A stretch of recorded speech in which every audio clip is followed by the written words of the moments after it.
নমস্কার বন্ধুরা, রেসিপি শ্রী সানভিকাতে সবাইকে স্বাগত জানাই। আশা করি আপনারা ভালো আছেন, সুস্থ আছেন। আজকে আবারও চলে এসেছি দারুণ একটি মজাদার রেসিপি আপনাদের সাথে শেয়ার করতে। এটা যেমন খেতে টেস্টি, তেমন কিন্তু বানানো খুবই সহজ। খুব কম উপকরণ দিয়ে কিন্তু খুব সহজে এবং খুব কম সময়ে এটা রান্না হয়ে যায়। আর গরম গরম ভাতের সাথে জাস্ট অসাধারণ লাগে খেতে। তো এই রেসিপিটা অবশ্যই আমি যেমন করে করছি এইভাবে করে করে একবার করে খেয়ে দেখবেন এবং আমাকে কমেন্টে জানাবেন কেমন হয়েছিল। আজকে আমি আপনাদের সাথে চিংড়ি ভাপার রেসিপি শেয়ার করতে চলেছি। তো আসুন তাহলে রেসিপিটি শুরু করি। আর আপনাদেরকে আমার সাথে কিন্তু শেষ পর্যন্ত থাকতে হবে এবং দেখতে হবে। তো চিংড়ি ভাপা করার জন্য এখানে চিংড়ি মাছ নিয়ে নিয়েছি আমি, সেটাকে ভালো করে পরিষ্কার করে ধুয়ে নিয়েছি। তারপরে এর মধ্যে হলুদ আর নুন দিয়ে ভালো করে মাছটাকে 10 মিনিটের জন্য ম্যারিনেট করে আমি রেখে দিচ্ছি।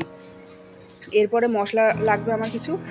আমি টক দই নিয়েছি, এখানে গুঁড়ো নারকেল কোড়া নিয়েছি, পোস্ত, 2 রকমের সর্ষে নিয়েছি আর কাঁচা পাকা লঙ্কা নিয়েছি। তো আমি টক দইয়ের মধ্যে দিয়ে দিচ্ছি হাফ চামচ মতো কাশ্মীরি লঙ্কা গুঁড়ো আর হাফ চামচ মতো হলুদ। সেটাকে ভালো করে টক দইয়ের সাথে মিশিয়ে রেখে দিলাম। এই পেস্টটা আমি পরে ইউজ করব। আমার রেসিপিগুলো আপনাদের কেমন লাগে অবশ্যই কমেন্টে জানাবেন। ভালো লাগলে একটা লাইক, একটা শেয়ার করবেন, আমার পাশে থাকবেন। আরও যদি নতুন রেসিপি আপনারা দেখতে চান সেটাও আমাকে কমেন্টে জানাবেন। তো এখানে আমি নারকেল, পোস্ত, হলুদ সর্ষে, কালো সর্ষে, কাঁচা লঙ্কা দিয়ে একটা পেস্ট করে নিয়েছিলাম, সেটা দিয়ে দিলাম। আর টক দইয়ের পেস্টটা দিয়ে ভালো করে 2টা পেস্ট ভালো করে আগে একটা টিফিন বাটির মধ্যে দিয়ে ভালো করে মিশিয়ে নিচ্ছি। তারপরে এটার মধ্যে আমি দিয়ে দেব পরিমাণ মতো নুন আর সামান্য পরিমাণে একটু চিনি দেব টেস্টটা ব্যালেন্স করার জন্য। আর সামান্য নুন দিয়েছি পরিমাণ মতো, আর যতটা লাগে। আর যে ম্যারিনেট করেছিলাম আমি চিংড়ি মাছটাকে, সেটাও আমি দিয়ে দিলাম। দিয়ে ভালো করে মশলার সাথে মিশিয়ে নিতে হবে। খুব কম সময় লাগে করতে। আর তারপরে উপর থেকে আমি দিয়ে দিলাম সর্ষের তেল। সর্ষের তেলের পরিমাণটা একটু বেশি লাগবে।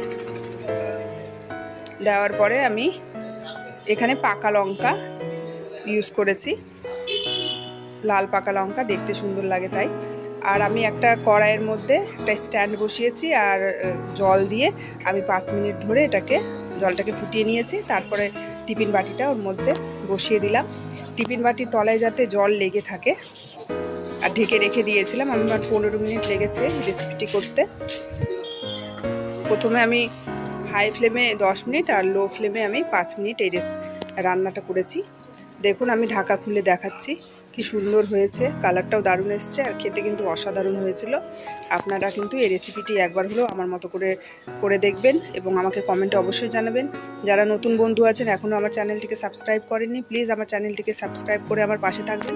পাশে রাখা বেল আইকনটিকে ক্লিক করে, যাতে আমার রেসিপিগুলো আমি যেগুলো পোস্ট করব আপনাদের কাছে সবার প্রথমে নোটিফিকেশনের মাধ্যমে পৌঁছে যায়।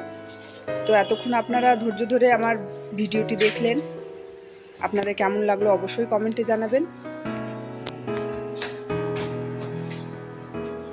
আর আমার ভিডিওতে আমার সাথে শেষ পর্যন্ত থাকার জন্য আপনাদের অসংখ্য ধন্যবাদ।